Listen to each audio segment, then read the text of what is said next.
Coming up on today's episode of Airborne-Unlimited, Gulfstream delivers first G800. Contaminated hydraulic fluid caused Alaska F-35 crash. USCG and RCAF Medevac multiple cruise ship passengers.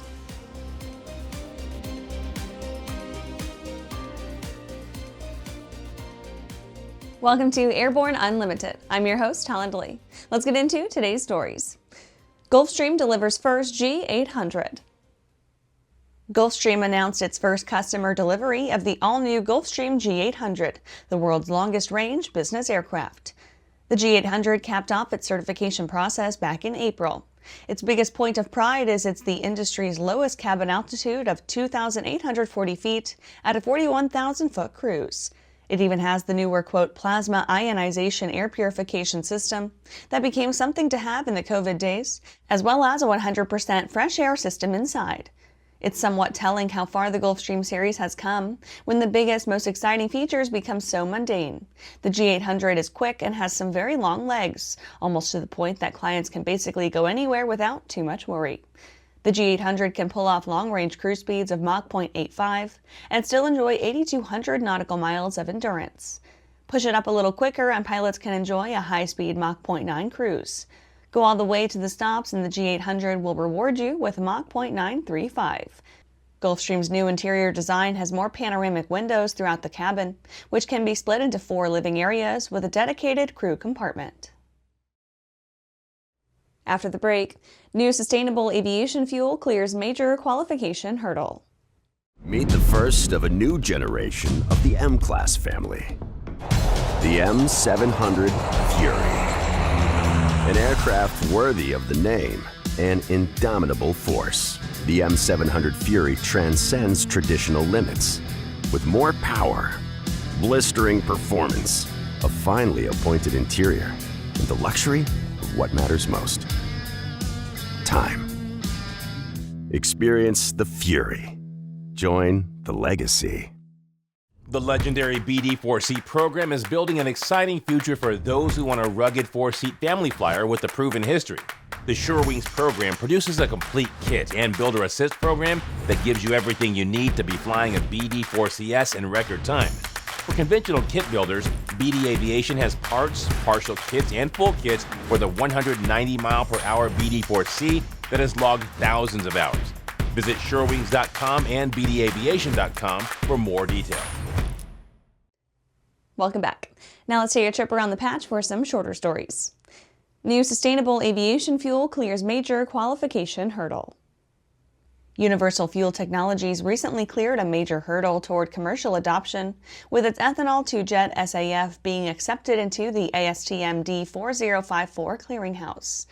The Unifuel still has a long road ahead, positioned to undergo years of technical evaluations before receiving qualification. The clearinghouse process, managed by Washington State University, is the aviation industry's way of ensuring new fuels don't destroy engines, corrode systems, or negatively impact supply chains. A candidate fuel must demonstrate credible chemistry, production at a meaningful scale, and quality that meets baseline standards. Korean Air to purchase record 103 Boeing aircraft.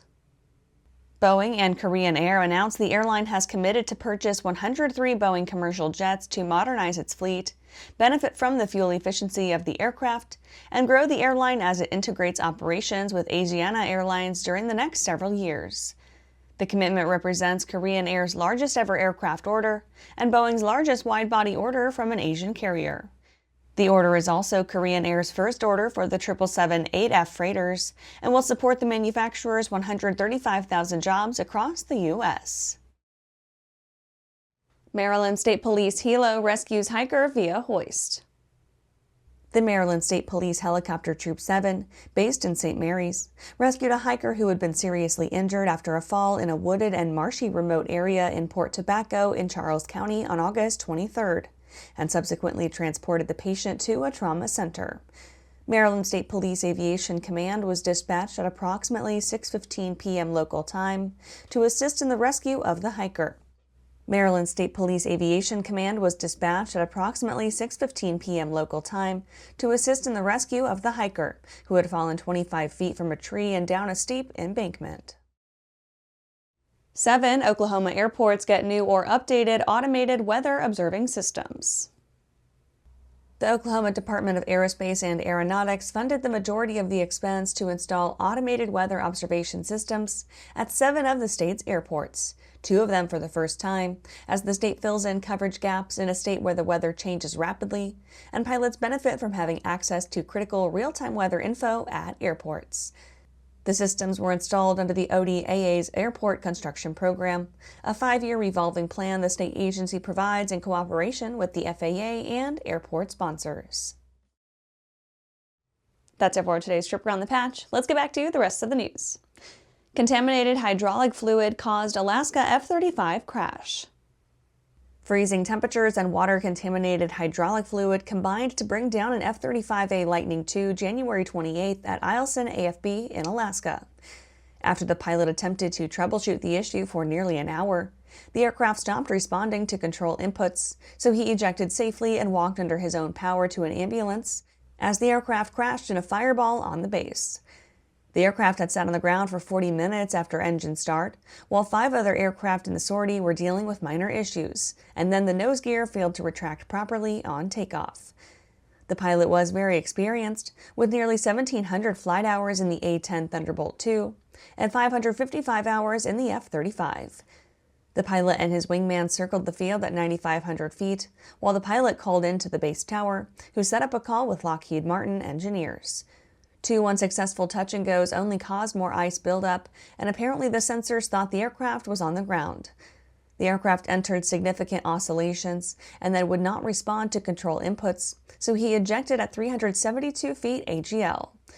The jet climbed and then stalled at 3,200 feet and passed by the pilot under parachute as it impacted the field. After these messages, USCG and RCAF Medevac multiple cruise ship passengers.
I'm currently using the Hartzell Talon, by far the best aerobatic propeller ever come out. I use the Trailblazer. It adds performance to the Super Decathlon and dependability, and it's rugged.